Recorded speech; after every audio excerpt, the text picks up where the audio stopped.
Good afternoon. Thank you so much for joining us for our midday devotional. I'm Dr. Bruce McClure, the local minister at the Prince George's Church of Christ, located at 7800 Central Avenue in Landover, Maryland.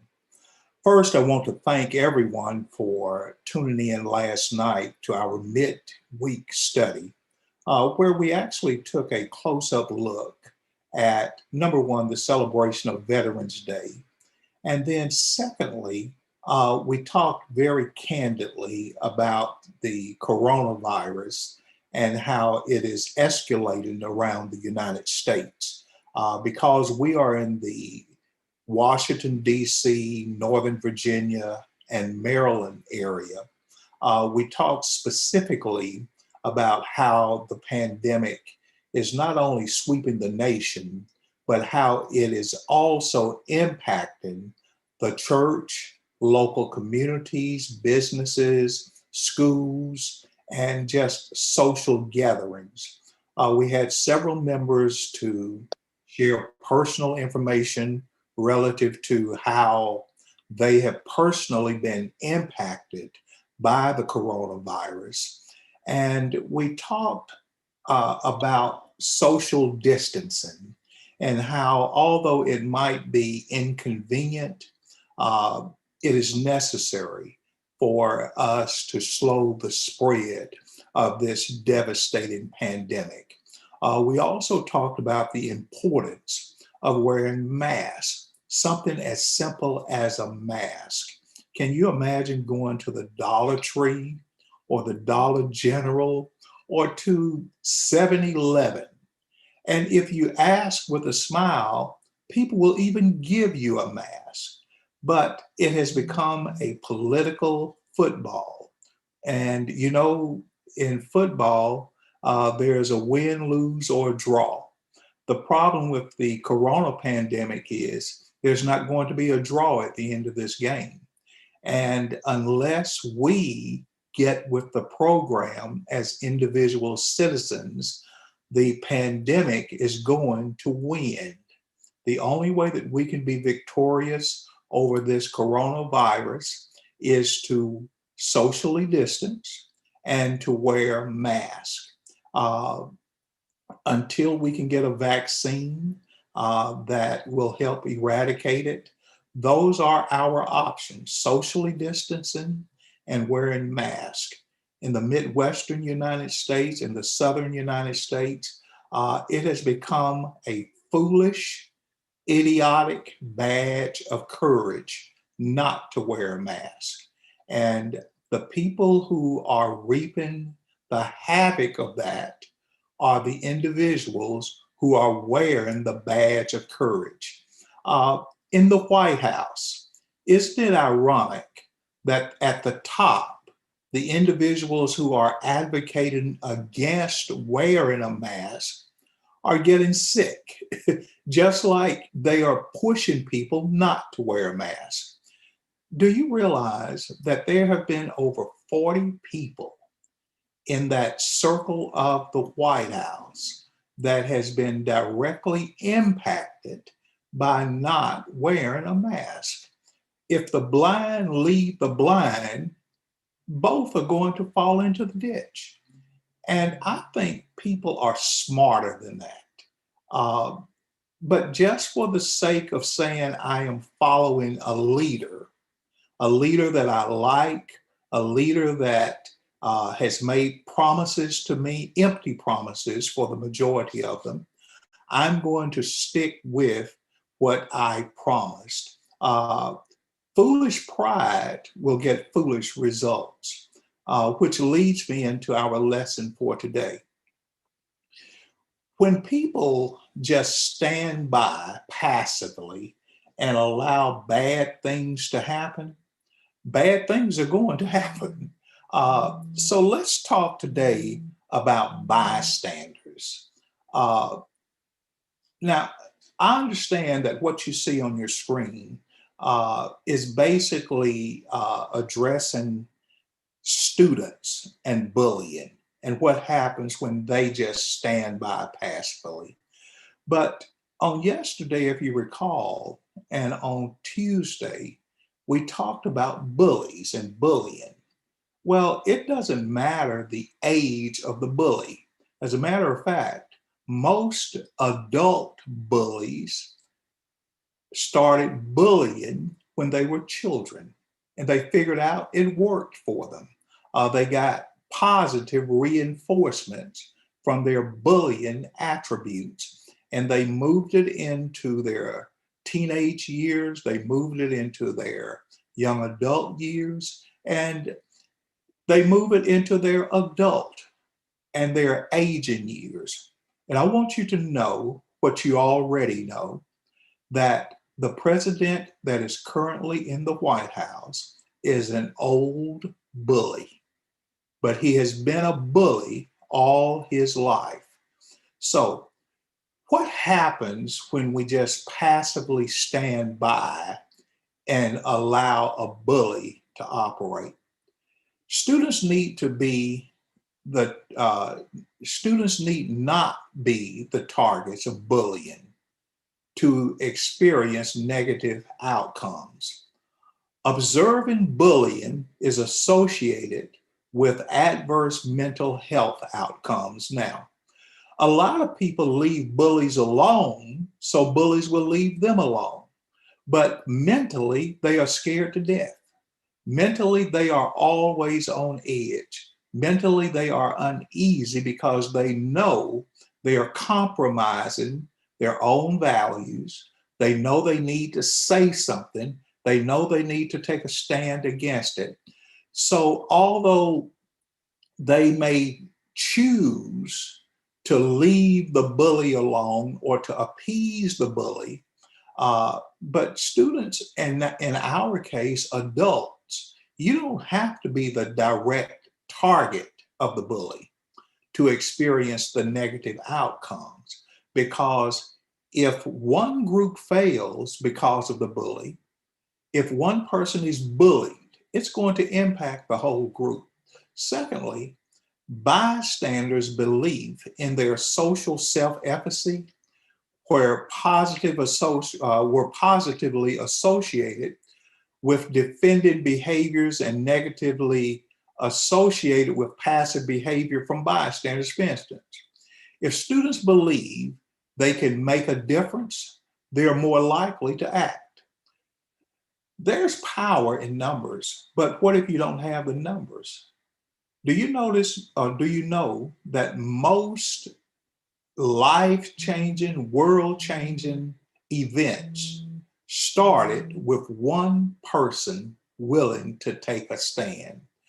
So bystanders' belief in their own social efficacy were positively associated with defended behavior and negatively associated with passive behavior. In other words, I'm not going to put up with this, because if I don't act, they are more likely to get worse. And I'm going to show you that at the end of the lesson from Exodus chapter 3 and Exodus chapter 4.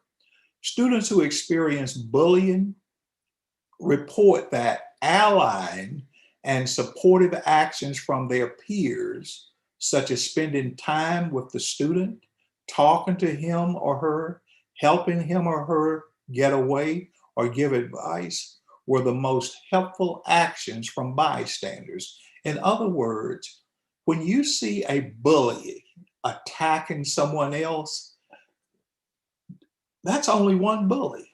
But what happens if all of the people who are also peripherally being impacted by the bully will align together against the bully? See, bullies understand there's power in numbers. But what bullies will do is huff and puff, scream and yell, and they try to split people from aligning together. But one of the strongest ways for bystanders to help curtail the abnormal behavior of a bully is for them to create an alliance against the bully. Right now, the Senate and the Congress, especially the Republican side, they are scared to death one by one against the bully. But what happens if the whole body, the whole party aligns together against the bully? Do you see the difference? There is power in numbers. But what a bully does is deliberately try to alienate people one from the other. Uh, you're my friend. They're not my friend. I can depend on you. I can't depend. They're splitting people up. And students learn this, and it's amazing to me. We're talking about grown people, adult people, educated people, afraid to death of a bully. Align together, get together. Here's another tidbit. Students who experience bullying are more likely to find peer actions helpful than educators or self-action. In other words, you know what give courage to students who are being bullied? Other students who have experienced it and they understand it, and their peers' actions, the peers, the people they run with, the people they associate with, say, this is what we can do together. This is how we, because we have similar experiences with bullies. Now let's align together to make sure this never happens again to either of us. The Youth Voice Research Project in 2010 found that victimized students reported the following bystander strategies that made things better. Spending time with the person who's being bullied. You know what the Senate is afraid of doing right now? They are afraid to spend time with President-elect Joe Biden. And yet, to help undermine the bully, just the opposite needs to be done. Spending time together with the person being bullied has a 54% effective rate. Talking to the person that's being bullied, a 51% effective rate. And yet, just yesterday, you probably heard, I heard, where the Republican senators and congressional people are afraid to even call and talk to the president-elect. They are afraid to even call and encourage the vice president-elect.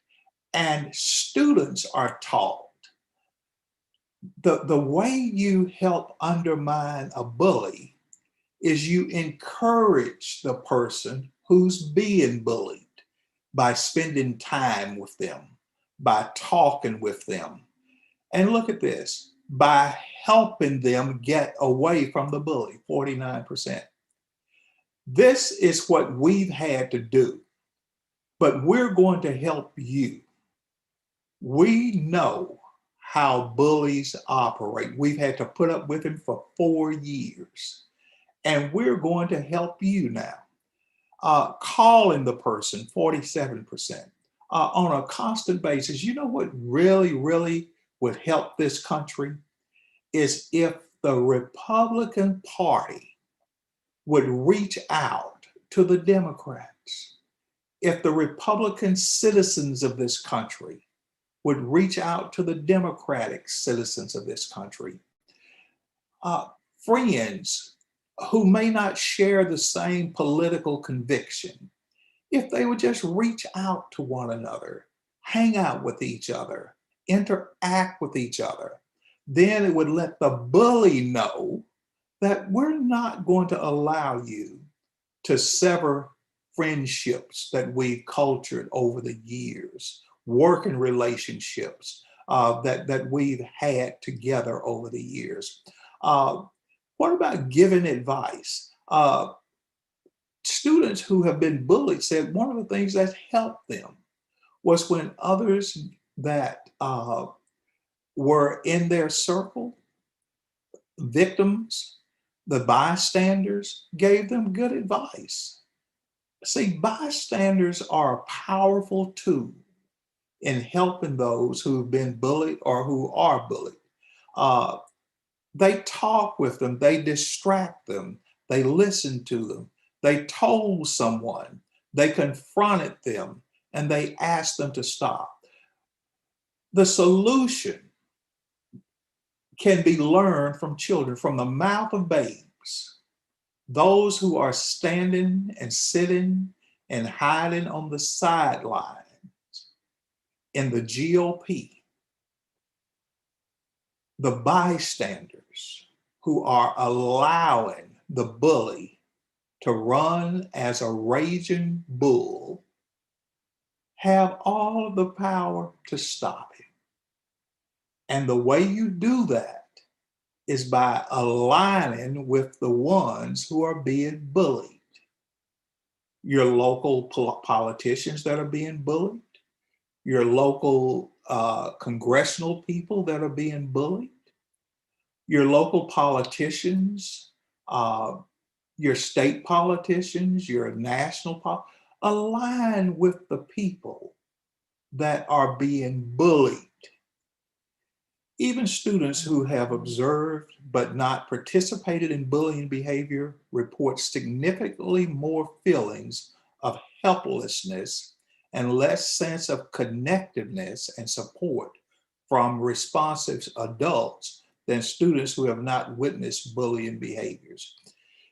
You walk a mile in the shoes of a person who is being bullied, who you observe to be bullied. And it is supposed to give you a sense of connectivity with that individual. Bystanders can choose not, bystanders can choose not to stand on the sidelines. I want you to take a look at a passage or two in the book of Exodus, chapter 3. And then on your own, read Exodus chapter 4. But in Exodus 3, remember God calls Moses, and Moses is on the run from Pharaoh. Pharaoh raised Moses, and Moses knows what Pharaoh is capable of. But after 40 years being away, God speaks to Moses, and he now wants Moses to go back and confront the bully. Listen at the text of chapter Exodus 3, beginning at verse number 12.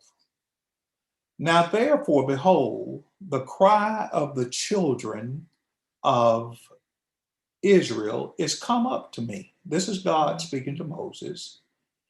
And I have also seen the oppression wherewith the Egyptians oppressed them. Come now, therefore, and I will send thee unto Pharaoh, that thou mayest bring forth my people, the children of Israel, out of Egypt. And Moses said unto God, who am I that I should go unto Pharaoh, and that I should bring forth the children of Israel? Do you see the intimidation? Moses is saying, God, who in the world am I to stand before such a bully as Pharaoh?